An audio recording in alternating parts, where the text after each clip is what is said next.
अस्सलाम वालेकुम। अच्छा कह रहे मैं तुम्हें पहले वीडियो दस्या है कि दुनिया भर के अंदर जनाब सेंध वाला कानून नाफिज है, भत्ताखोरी वसूल की वेंदी पई है। मैं तुम्हें एक टिकट विखाईंदा पी हाँ। इसे 450 रुपये की टिकट है। अगर तुस दुनियापुर बाईपास से बई सुबह जरा गौर कर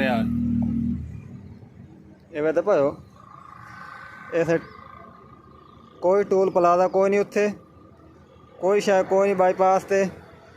अच्छा सारा काम जनाब अली निगरानी चाहता पिया ट्रैफिक वालियां दी, पुलिस वालियां दी। ट्रैफिक वाले उत्थे खलोते न, वो अपना अलहदा भत्ता वसूल करेंदे न।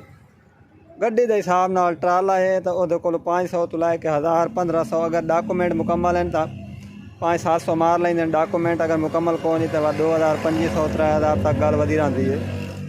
तो ये जनाब अली केड़ी शायद है जी, ये 450 रुपये तो टाल टैक्स टिकट मसूल।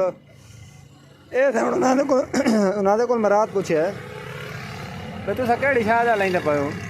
उन्हें आखिया जी टूल प्लाजा। मैं आखिया भाई टूल प्लाजा तो है कोई ना, मैं निकल नज़र नहीं आता। उन्हें आखिया नहीं ये कमेटी का है पिया। भाई केड़ी कमेटी हूँ ये खादा कौन पिया? MNA MP कोई है होना कह जी सरपरस्ती होनी है तो यह भत्ता वसूल किया वही पिया।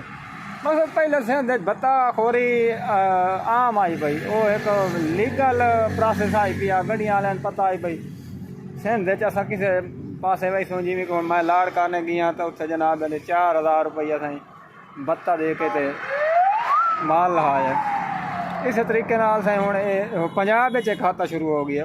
कित्थे गई सही और DC साहब कित्थे इस हिसाब से मकसद रोड ते घट्टी हो जाए। 550 रुपये टोल प्लाजा है पिया सही। उस तो बाद से चलान वेख लो कंटेनर वाली गड्डी पास वजन ते उसका भी जनाब मेरे पंजाब के अंदर तुस लगे वनो तो अच्छा सिंध कोई मोटरवे वाले लिहाज करें। पंजाब लगा वनो तो 750 1000 रुपये का कंटेनर वाली गड्डी का हर बंदा को हाथ दी खलो तो खुलवा के चलान कराए वनो टारगेट पूरा करना।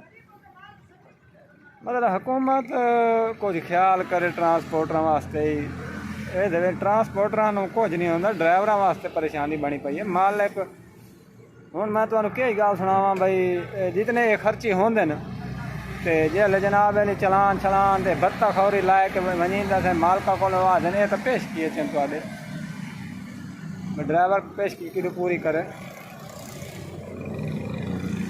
तो बलहाल के जेडे इदारे हैं पे इस चीज़ का नोटिस लावे पंजाब तक कम अज़ कम ये भत्ताखोरी वाला निज़ाम बंद किया वजे। सिंध तो चलो लवारे से पियो समझ आती है, चलो भाई उत्ते